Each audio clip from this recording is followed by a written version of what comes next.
Hello. On today's show, we have an organization of pilots and volunteers that is helping ill children in our community by getting them to medical facilities for treatment hundreds of miles away and helping communities in disaster areas. Stay tuned to protect our community.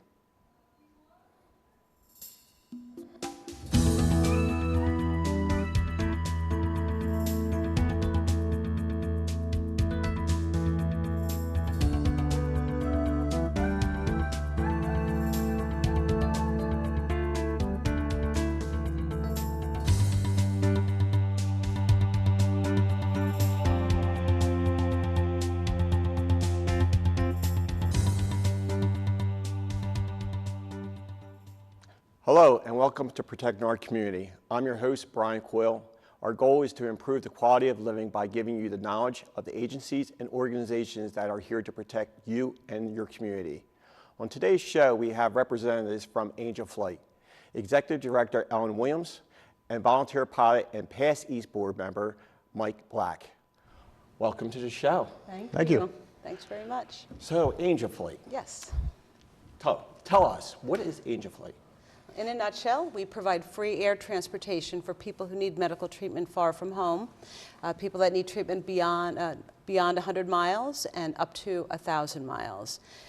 Probably the most unique part of this unique service is there's no limit to the number of flights that anybody can request. So if somebody is in an ongoing clinical trial, chemotherapy, children that need burn treatments at the Shriners Hospitals in Boston and Cincinnati, those are the sorts of things that we do. And Mike is one of the pilots that actually provides that service. So Ellen, how long have you been involved with Angel Flight? It'll be 6 years next month. And Mike? A little over 8 or 9 years, roughly. Okay. So who started this organization? It was a private pilot by the name of Harry Morales, and Harry had wanted to respond after Hurricane Andrew in 1992. He had wanted to help out in some way.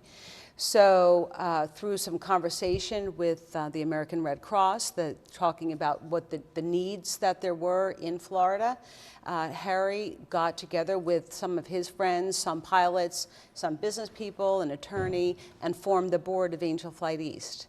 Our first flights were in 1993, and we did 17 flights that year. Okay, wow. Mm-hmm. Wow. And your involvement, now Yes. You started as a pilot flying, correct? Yes. And what's your experience been like with Angel Flight? It's been wonderful. So pilots love to fly, and they will tell you, you don't have to guess who a pilot is because they'll tell you that they're a pilot. So my flight instructor actually was on the board, and he was an active pilot, and he was the one that told me about it. And it sounded really interesting. I started going to some of our galas that we throw and some of the other events, and enjoyed the mission. So I was able to start flying initially, and then progressing on to, after I was flying, I wanted to get even more involved because the mission and the people were just wonderful. So that's when I joined the board, and I actually just wrapped up my second term on the board, and I'm still actively flying and working with Angel Flight. So it's been a fantastic way to give back. Pilots love to fly, so it enables us to do what we love and also help. So the people you transport, you pay zero. That's correct. Right. So how much does it typically cost for somebody, for the organization, to support somebody to fly to wherever? Well, I'll answer the first part. The organization pays nothing. Everything is donated by the volunteer pilots. It's their airplane, their fuel, and their time. What Angel Flight East does is connects the people that need the transportation with the pilots who provide it. So you can speak to this certainly better than I, but the size of the plane would dictate what the cost might be. But I'll turn that to you because I'm done with that part. Sure, yeah. When pilots, we look at things from an hourly basis. So, and basically a lot of pilots look at it, that's the cost it is to fly the plane. So a small two-seater or four-seater, it could be $100 an hour, or a larger plane, like a larger twin-engine eight-seater, might be $400 an hour. Some individuals fly even more like jet airplanes, and that could be close to $1,000 an hour. So depending on the size, it can really vary. I mean, a good estimate is usually around the $200 to $400 an hour. That's our cost. That's for fuel and maintenance and all the components that make that up, and we donate that as part of our contribution to Angel Flight. So what type of flights now? Medical, number one. You also have compassion. That's correct. And what is the compassion? Sure, Ellen, would you like to? Sure. So compassion is a very broad category. I'll give you two examples, two very different examples. When I first started, I received a phone call from a gentleman in Massachusetts. His father had just passed away. He had one uncle, so there was a family of 12 children. There was one uncle still living, and he was in Western Pennsylvania, lived in Western PA. Mm-hmm. He wanted to get Uncle Leo to his brother's funeral. And he couldn't, Leo was 88 years old, he could not fly commercially. So we were able to get him from Western PA to Massachusetts for the funeral. But in the course of conversation with him, we found out that he had been an aide to FDR during World War II on the USS Iowa. Fascinating. He mentioned to the pilot that on his bucket list was to go to Hyde Park. And so we got Leo to the funeral. He spent a few days with the family. And on the way back, the pilot took him to Hyde Park. That is awesome. It was awesome. He was so excited. Wow. On a very different type of flight, we partner with a group called Final Farewell. And this is a nonprofit that helps families that have lost a child that cannot afford to pay the funeral expenses. So Trish is a funeral director, she and her husband. So what she does in a case like that, she takes care of all the arrangements for the funeral. Mm-hmm. Mostly those are local, but there are cases where, in the first instance, it was a young couple from Chicago who were at Children's Hospital. It was a high-risk pregnancy, and the twins were stillborn. And so Trish called me and said, can you help us? Because the parents are going to have to find a way to get the remains of the babies back home. And so I said, I have no idea. So I called around, found out, yes, we could do that. And then I said, I don't know what kind of response I'll get. I bet I had 10 pilots in 5 minutes said they would do this. Oh. So they flew the young couple home with their babies. So that's an example of a compassion flight. And I know Mike has done at least one of those yourself. That's correct, yeah. Wow. Now, the other one is disaster. Yes. So yes. Can you talk about the disaster flight? Yes, so Angel Flight East responded after 9/11, flying volunteers in to assist with the efforts after that, supplies as needed. Also after Hurricane Katrina, Hurricane Sandy. So whatever those needs are, and quite often a small plane can get into those locations, whereas a large plane could not, or a big tractor trailer. So it's access to that location. Mm-hmm. So who could request a flight for medical? Anybody. Disaster, anyone? Anybody can request the flight. There are some criteria. The first thing to know is we don't do emergency flights.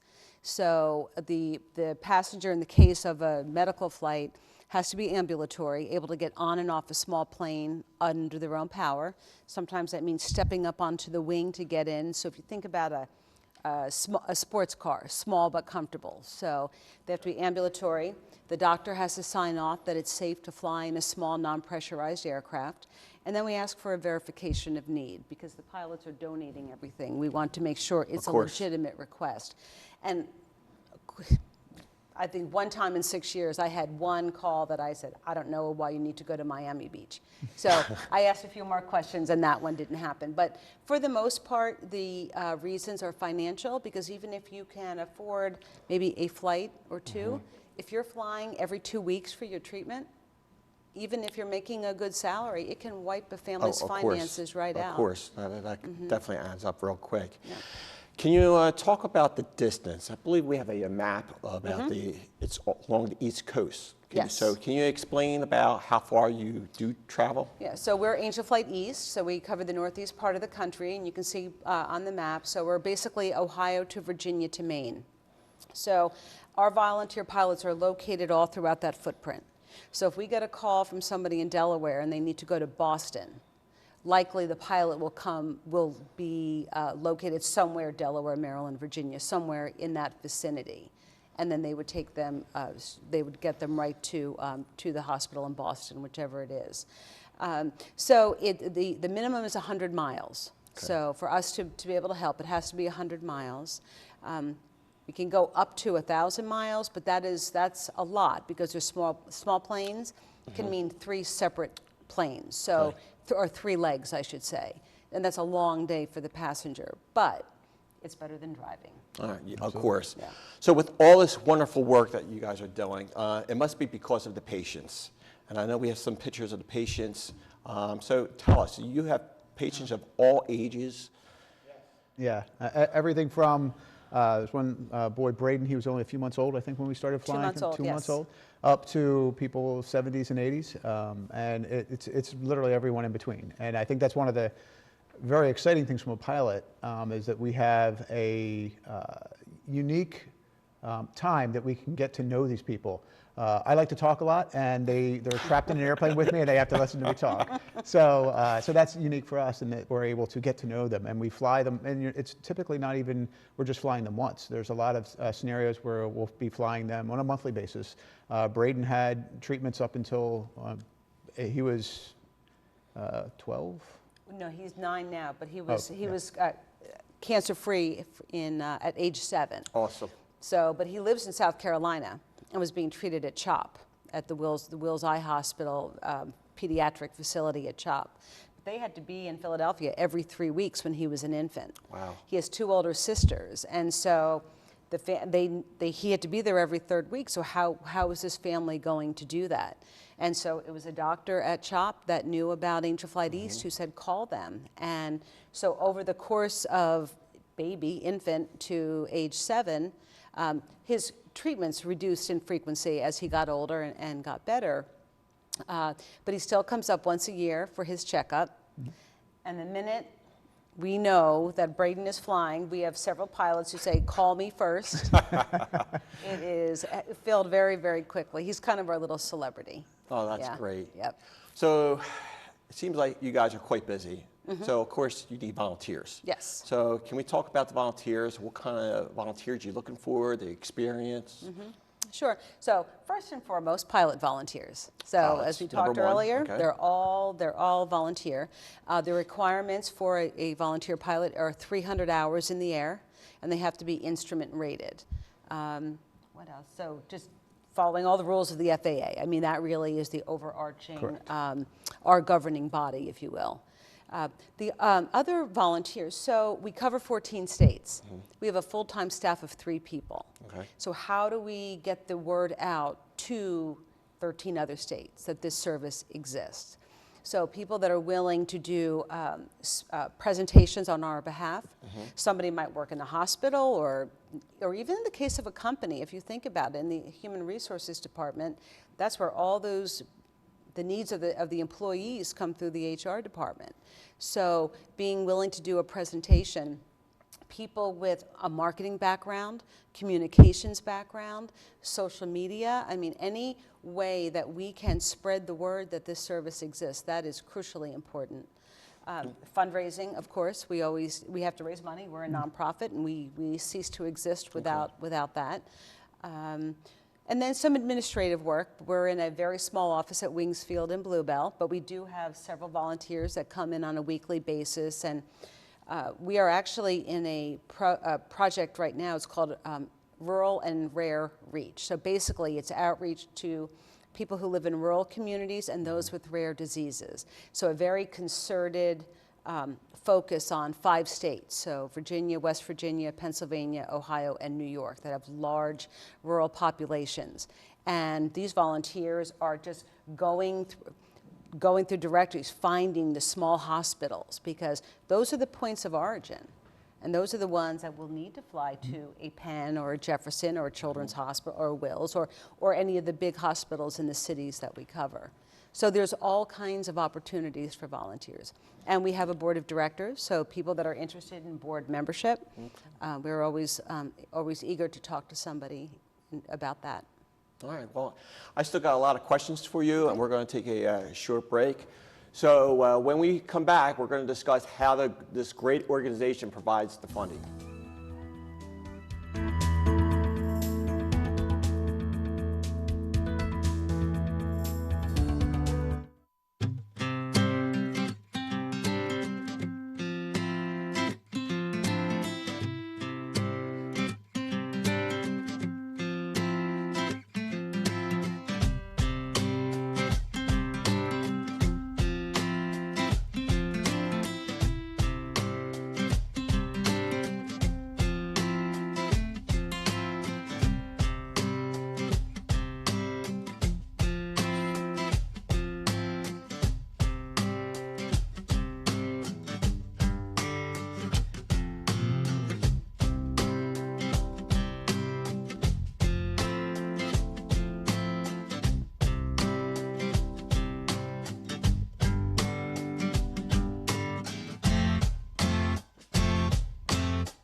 There is a moment which is known as loss of the perfect child.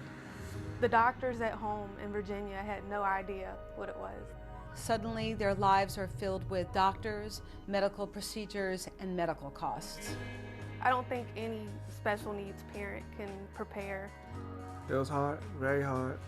We didn't know how much longer we could afford to travel, It can be overwhelming, but there are organizations out there that can help. and that's when I found Angel Flight East. Get ready. That's our pilot. We're gonna fly in his plane. Having an organization that can help the patients come to us is invaluable. Everybody good? Yep. Angel Flight East is A miracle organization.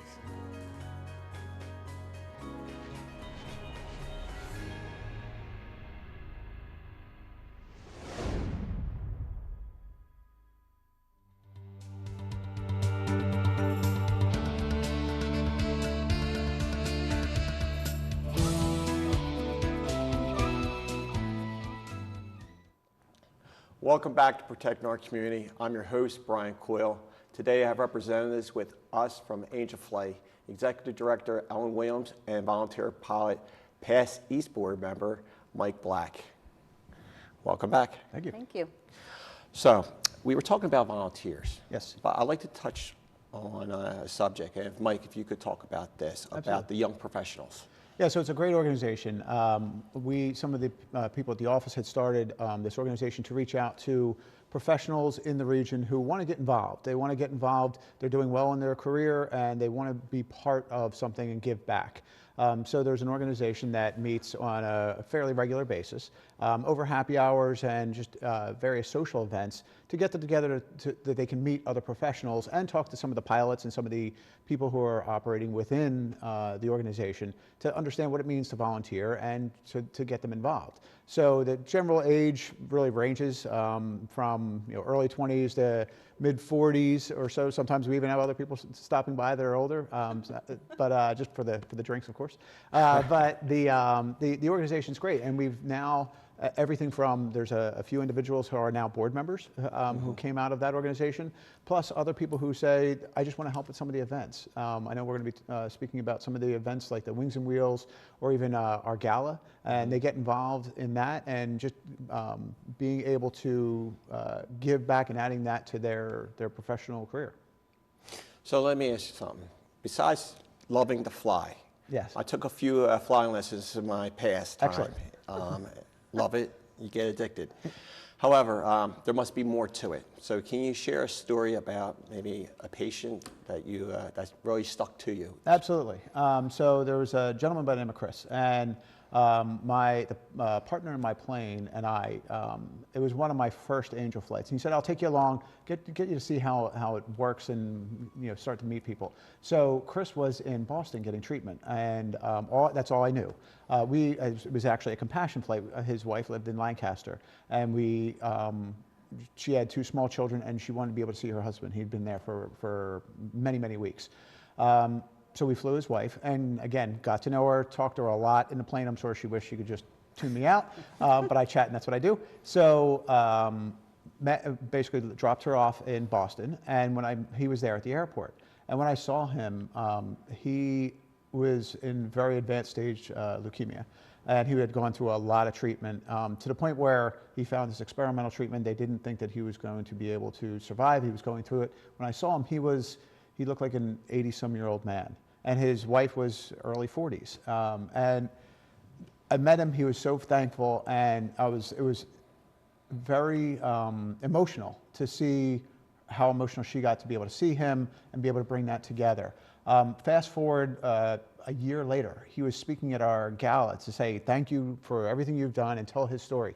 When I saw him, I didn't recognize him. He was a fairly buff-looking guy with very thick, dark, curly hair, and he had beaten his cancer. And he said everything he went through. It was fascinating to hear his story. His blood type had changed. He used to have straight hair, and now he had this thick, curly hair. Wow. And it was because of some of the work that we did to be able to get him there, for his wife to be able to get there. And that was for me, that was an eye-opening experience and he has even said it, I wouldn't be alive without Angel Flight. And it was exciting to me to be able to do that, because it's certainly any charity that you can do is powerful. But for me, to be able to directly give back and see that direct impact to someone and do it with something I like, flying. Yes. You know, to be able to do it while I'm flying is exciting to me. Yeah. Ellen, can you share a story with us? Yeah, so we have a gala every year in the spring, and at the gala we present the Pilot of the Year award. And so this year is a gentleman by the name of John Greco who lives in Butler, PA. And John had been asked, this was I guess 2 years ago, there was a woman, Gina, who was being treated at Duke Brain Cancer, in the Brain Cancer Institute at Duke. And she had brain surgery the week before Thanksgiving, and she just wanted to be home for Thanksgiving. So coincidentally, she was also from Butler. John flew down to Duke Thanksgiving morning, picked Gina and her husband up, and they were back home in time for Thanksgiving dinner. And Gina passed away a few months later. So Wow. the power of that was just Having a nice incredible. Thanksgiving with family, that's Yes. important. Yes. Yep. So on a happier note, let's talk about some of the fundraising events that you guys conduct. And I know they are fun. So I know we got some pictures up here. Okay. So let's talk about this yes. nice car here. The 1927 T-Bucket street rod. Clearly, I'm not a car person, but we have a generous donor who gave that car to us to raffle off. So that raffle is underway right now.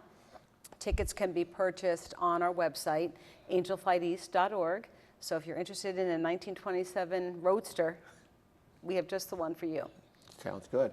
And what about the Wings and Wheels? Wings and Wheels. So that is a big community day. It's always the Saturday after Labor Day. And I would like to point out that our host here volunteers with the Police Explorers, Post 991. But it's a car show and a plane show. But our guests can get plane rides that day. Mike does that. He spends all day providing the plane ride. You can get a plane ride for $50. The Franklin Institute does the Science of Flight program. We do a wing off with 6 local restaurants. They bring their chicken wings, and the crowd votes. It's people's choice and judges' choice. So there's something for everybody that day. And this year was just incredible. We had over 3,300 people that day, which was a record for us. So lots of fun. For the pilots, it's one of the most fun days of the year because I'm flying all day. And again, I'm going to go back to that point. I talk, so I tell people about the planes. I tell them about what they're seeing. So it's a lot of fun for us as well. Well, I can tell you from being there that the kids, adults of all ages, they were having a ball over there. Yep. And I know you guys were booked up with the flights going up and down. Yeah. Yeah. It was a It long was a busy line. day. Yes. Some of the other events you have a wine and song. Yes. So Do you sing, Ellen? I do not sing, and you should be grateful that I don't. But we partner with another local nonprofit called Gaudiamus, and they are it's a group of musicians, professional musicians, that do concerts throughout the year to raise money to give to children's charities. And so it's hors d'oeuvres and wine tasting, and then a wonderful concert. All right, so what other events do you have? You have I think they call it the ball drop. We have a golf ball drop. So Golf we ball sell drop. up to 300 golf balls, $50 each. It's a 50-50. Those golf balls are dropped from a helicopter, and the ball that is closest to the bullseye gets half of the proceeds. Wow. Yeah, that's a lot of fun. We also fly Santa Claus in. We do do you? Yeah, we do a Santa fly-in. It's for members of the aviation club that's located at Wings Field. So they bring their children and grandchildren, and you watch Santa come in on the helicopter. So that's very cool. So does Santa Claus come in, fly in? Does he bring toys for some of the Well, kids, he or- has a bag, and he's got Oh. candy canes. Candy They get to canes. the kids get to tell him what they want for Christmas. That's a great idea. Yeah, it's a lot of fun. Wow. I'm sure it's a lot different for him to be in a helicopter than a sled. I would say so. Slower. That's right. So what else can you tell us about Angel Flight that the viewers, even including myself, that might not know about? I think the biggest message that I would like to get across is please share the word. Please let people in your circle know, whether it's your work, your church, people at the hospital, whomever, because we simply don't know how many people are not getting the treatment they need because they don't think they can get there. And there's a resource, and we are one of 64 Angel Flights around the country. So while we serve the Northeast, there's Angel Flight West, there's Angel Flight South Central, Lifeline Pilots is in the Midwest, and we connect with all of them. So there is this amazing resource, and it's not happening as much as it used to, but the number of times, which was, I've never heard of this. One lady, when I first started, she said, I want you to look me in the eye and tell me that it's free. I met her at Olive Garden on City Line Avenue, and I said, it's free. That's probably the biggest thing that we hear is, Yeah. well, what's the catch, or what?